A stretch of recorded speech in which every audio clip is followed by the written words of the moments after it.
शहर में दिल्ली के लोकप्रिय मुख्यमंत्री माननीय श्री अरविंद केजरीवाल जी और पंजाब के लोकप्रिय मुख्यमंत्री माननीय भगवंत मान जी और उनके साथ राज्यसभा में आम आदमी पार्टी के नेता माननीय संजय सिंह जी, साथ में आए हुए उनके पार्टी के राज्यसभा सांसद और युवा नेता माननीय राघव चड्ढा जी और दिल्ली की मंत्री महोदया माननीय आतिशी जी आज यहाँ मुंबई में राष्ट्रवादी कांग्रेस पार्टी के राष्ट्रीय अध्यक्ष और हमारे नेता आदरणीय शरद पवार जी को और उनके साथ हम सभी उनके सहयोगियों को आज केजरीवाल जी के और मान साहब के नेतृत्व में यहाँ मुलाकात हुई और देश की विभिन्न राजनीतिक गतिविधियों के बारे में चर्चा शीर्ष नेतृत्व ने की और खास करके वर्तमान राजनीतिक परिस्थिति के साथ साथ जो पिछले कुछ दिनों में सुप्रीम कोर्ट के माध्यम से उच्च न्यायालय सर्वोच्च न्यायालय के माध्यम से जो 5 बेंच की खंडपीठ जो 5 मेंबर कॉन्स्टिट्यूशन बेंच जो पिछले 8 वर्षों से दिल्ली सरकार की याचिका पर गंभीर तरह से सुनवाई के बाद अपने जजमेंट को पिछले दिनों में उन्होंने जो आप हमारे सबके सामने प्रस्तुत किया उसमें 5-0 के जजमेंट के साथ उन्होंने दिल्ली सरकार की जो याचिका है उसको मंजूर किया और जो दिल्ली सरकार अपने अधिकार के लिए लड़ रही थी, खास करके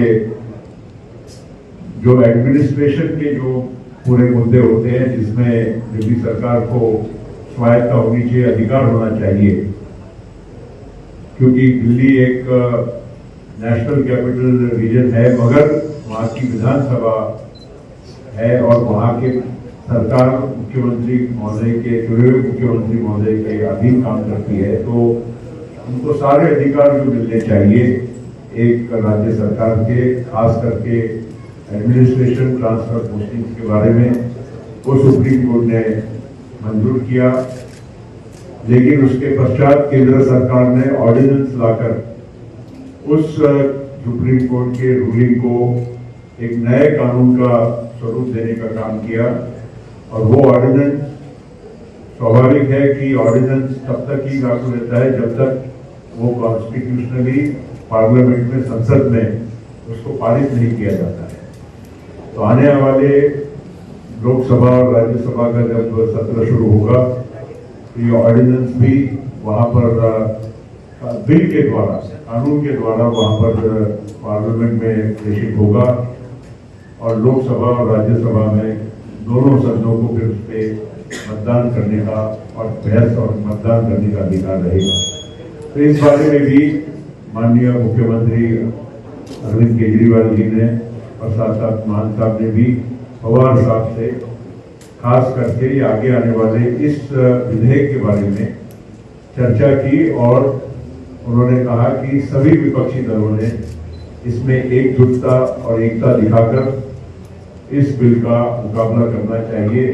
सरकार की जो नीति है जिसकी वजह से एक गलत एक परंपरा की शुरुआत हो रही है जहां एक चुनी हुई सरकार का अधिकार छीना जा रहा है और जो इनके आने के पूर्व जो सरकार थी जिसको कभी इस तरह का कभी कोई समस्या का सामना नहीं करना पड़ा, लेकिन आज केंद्र और राज्य के बीच में जो संघर्ष के वजह से दिल्ली के प्रशासन पर बहुत उसका विपरीत परिणाम हो रहा है, तो उन्होंने पवार साहब को गुजारिश की एनसीपी के नेता के नाते भी और साथ साथ में देश के वरिष्ठ राजनेता के नाते कि उन्होंने भी इस मामले में एक मत बनाने की पूरे विपक्षी दलों में कोशिश करना चाहिए, ताकि ये बिल को वहां पर खास करके राज्यसभा में, क्योंकि लोकसभा की तो संख्या सभी को मालूम है, लेकिन राज्यसभा में संख्या किसी का भी स्पष्ट बहुमत नहीं बनता है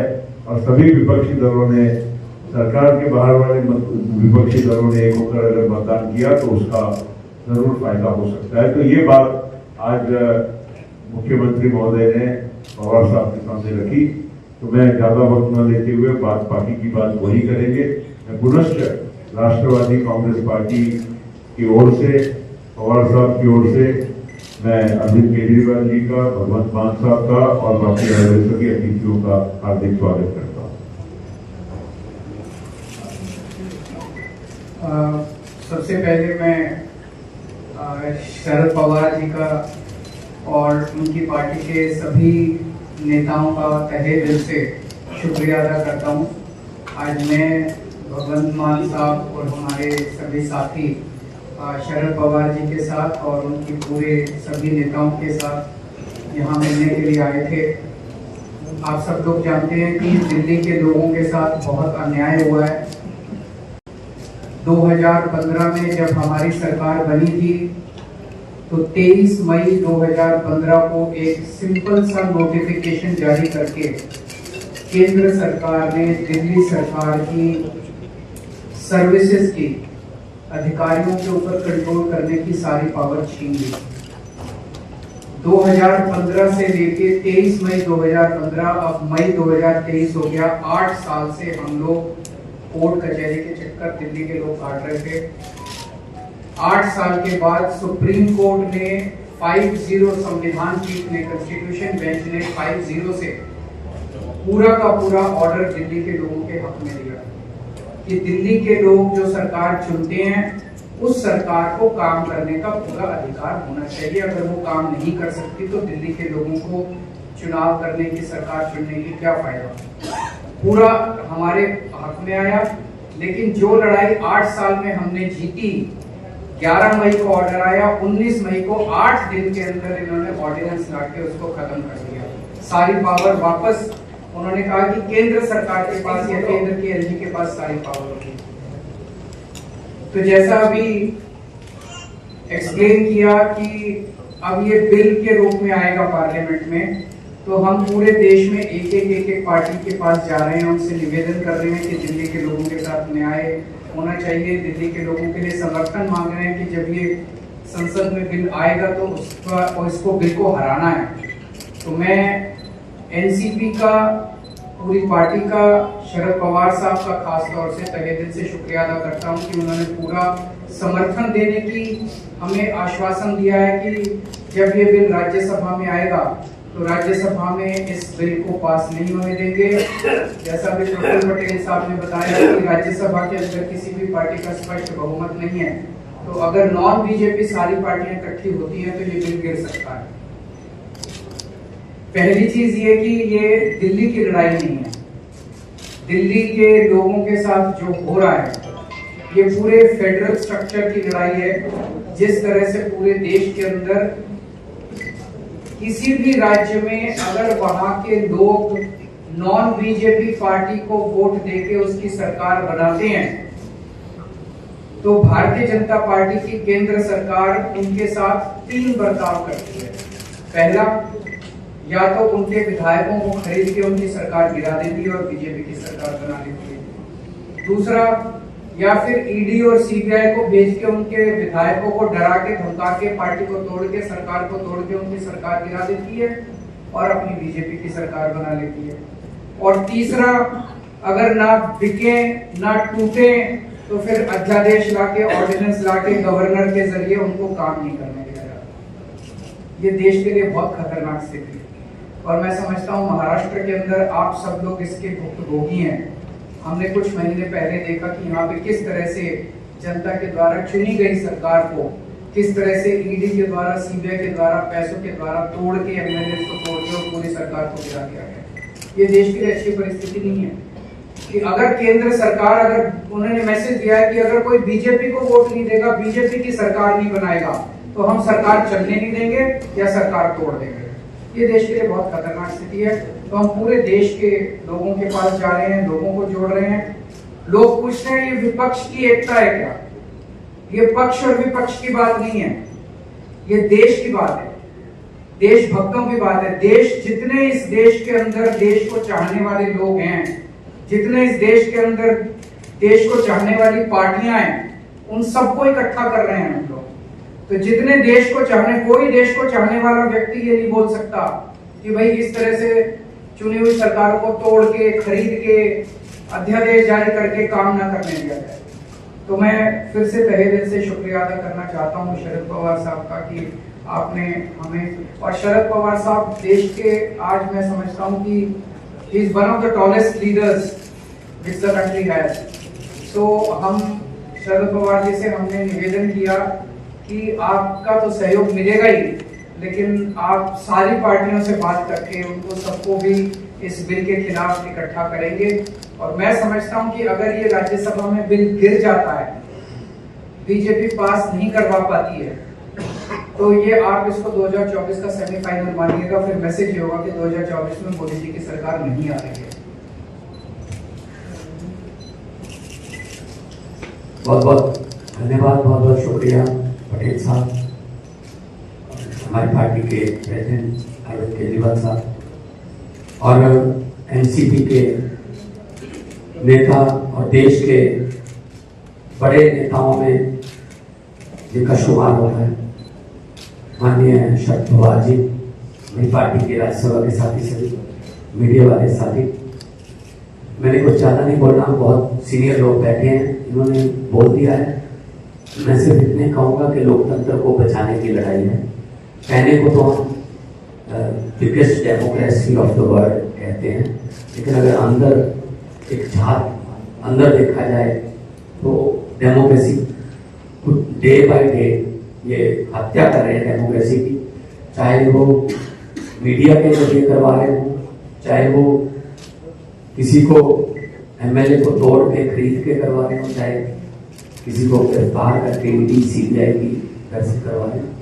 जो गवर्नर हैं देश में वो स्टार कैंपेनर बन चुके हैं बीजेपी के, और जो राजभवन है वो इनके हेड ऑफिस बन चुके हैं बीजेपी के। गवर्नरों से हर रोज हिसाब मांगा जाता है कि कितनी बार काम किया आपने चुने हुए मुख्यमंत्री को। अगर कोई गवर्नर कहता है जी मैं 3 दिन तक नहीं कर पाया, तो उसकी गवर्नरी भी खतरे में हो जाती है कि आपको किस चीज के लिए करवाया था। तो ऐसा चल रहा है। दिल्ली में तो चलो एलजी को इन्होंने सरकार घोषित कर रखा है, तंग करना है। Punjab is a full state, हमें अपना बजट सेशन बुलाने के लिए सुप्रीम कोर्ट तक जाना पड़ा। गवर्नर जो है वो कह रहे मैं बजट सेशन नहीं होने दूंगा। सो देश में इलेक्टेड राज करेंगे या सिलेक्टेड राज, सवाल ये है। तो फिर 140 करोड़ जनता जो है वोटिंग के लिए लाइन में क्यों लगती है? क्यों करोड़ों अरबों रुपया खर्चा जाता है अगर सिर्फ 30-31 गवर्नर और एक प्रधानमंत्री ने देश चलाना है? तो ये बहुत ही खतरनाक है फेडरल स्ट्रक्चर के लिए। हर रोज किसी न किसी तरीके से राज्यों के अधिकार छीने जा रहे हैं, चाहे वो शिक्षा के माध्यम से हो, चाहे वो हमारे पानी, जो पंजाब है पानी सतलुज, हमारे पास ब्यास, पानियों के झगड़े हैं, चाहे वो पुलिसिंग, चाहे वो लॉ एंड ऑर्डर, हर बात में हस्तक्षेप करते हैं। इसलिए ये बहुत अच्छा एक, मैं तो कहूँगा कि भगवान ने मौका दिया है कि देश प्रेमियों को इकट्ठा होने का। और शरद पवार जी के लिए ये कोई मेरे ख्याल में बड़ी बात नहीं, क्योंकि इन्होंने देश पर इतने संकट देखे और उन संकट में से जब निकलना था तो ये उस कमेटी के या उस सलाहकार जो कमेटी बनती थी उसके मेंबर रहे हैं। बहुत बार देश भर इन्होंने संकट देखा और संकट को इन्होंने टाला भी और संकट से बाहर भी निकाला देश को।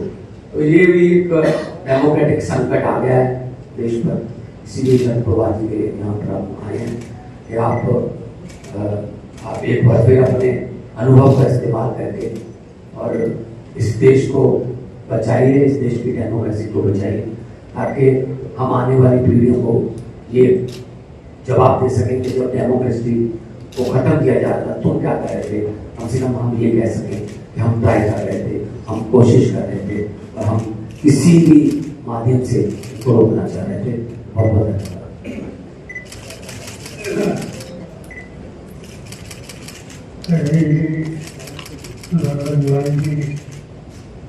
उनके साथ रहे थे हमारे संस्कृति दोस्तों,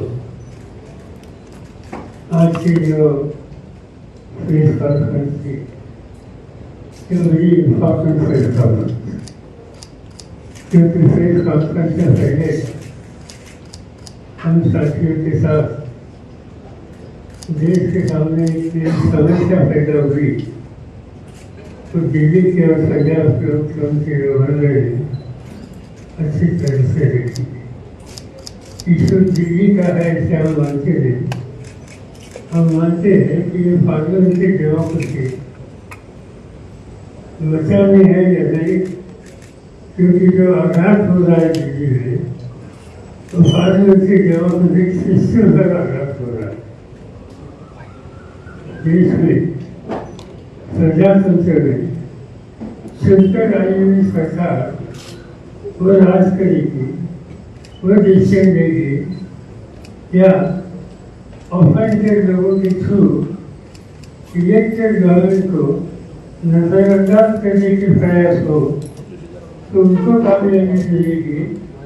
ये समस्या आज सबके सामने है। तो हमें ये लगता है कि ये समय कौन से पार्टी का आप है कि आपकी नीति क्या है, इस पर बहस करने का समय नहीं।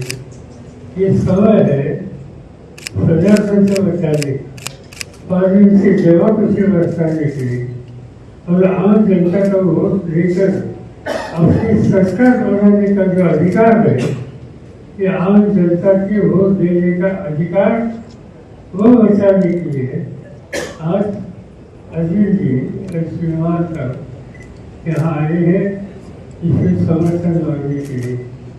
और मेरा कहना इतना है, मेरी पार्टी की तरफ से, साथियों की तरफ से और मुझे पूरा विश्वास है कि महाराष्ट्र की जनता ने जो अजीत जी ने सुझाव दे दिया इसका समर्थन करेगी।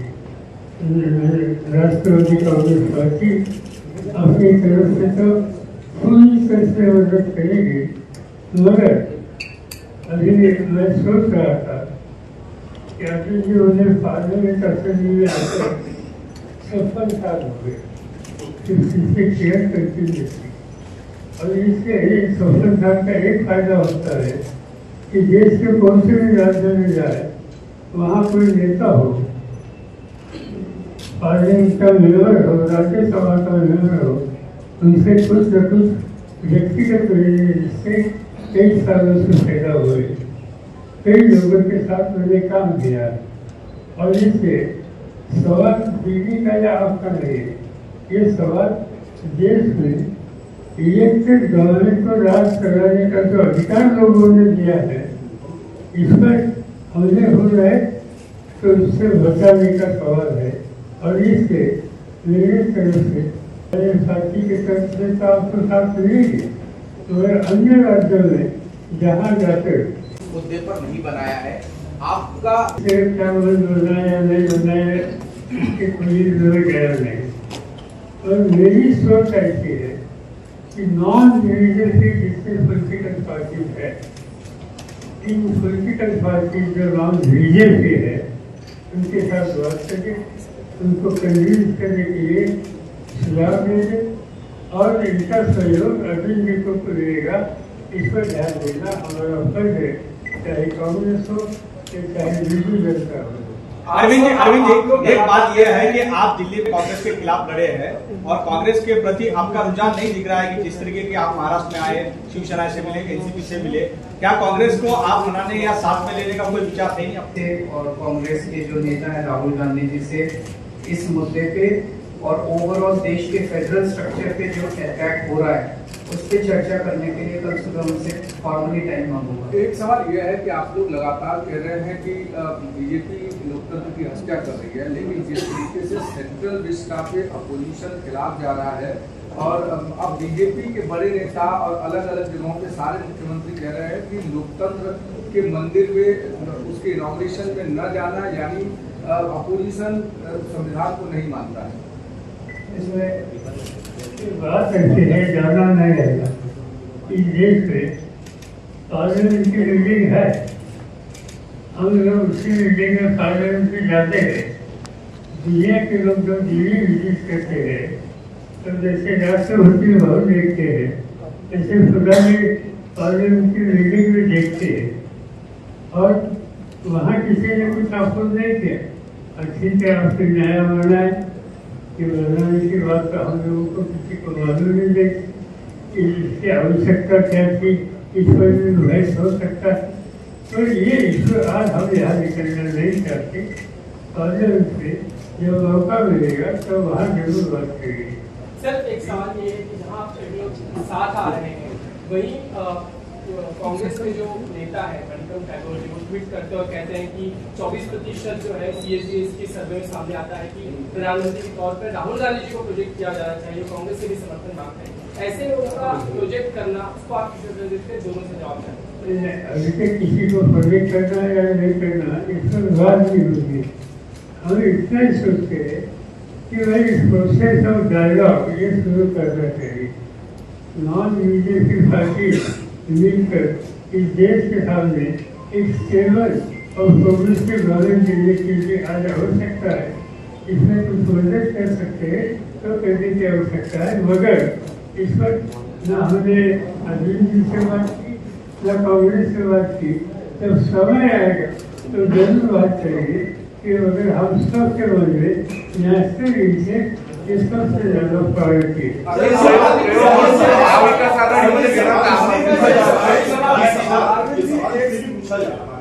क्योंकि महाराष्ट्र की बात करें तो शिवसेना की तरफ से आता है, उद्धव ठाकरे की शिवसेना की तरफ से आता है कि हम 18 सीटों को लेकर पहले से ही अपना दावा कर रहे हैं, लोकसभा की सीटों को लेकर एनसीपी का अपना रुख है। तो जो बातचीत का प्रोसेस इसके बारे में आप बात कर रहे हैं, तो वहाँ पे कहीं पर एक राउंड बनता हुआ यहाँ पर तो नजर नहीं आ रहा, इससे यह सवाल बात सीधी है कि हम ये बात जरूर की यहाँ 3 पार्टी मिलकर काम करना चाहते हैं।